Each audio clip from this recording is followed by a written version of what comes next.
Hello my friends, today I'm making gluten-free pasta primavera with Wesson plant butter with olive oil. Grab a glass of Weinstein and let's get cooking.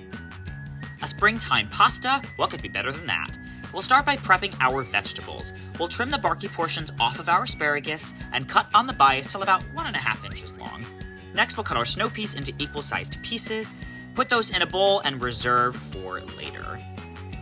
We'll also need some halved grape tomatoes, some fresh mint, and fresh basil julienne. Add salt to boiling water, and we're going to blanch and shock our greens. This will preserve their vibrant green color while par-cooking them. After 1.5 minutes, plunge them in ice water. Heat 2 to 3 tablespoons of Wesson vegetable oil and start to cook half of our grape tomatoes with several cloves of minced garlic and crushed red pepper flake. We'll add our greens back into the pan, season to taste, and saute everything together with the fresh herbs.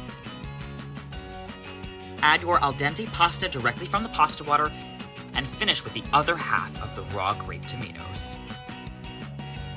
Serve it up with a dollop of our Wesson plant butter with olive oil and enjoy. It's a bowl full of spring.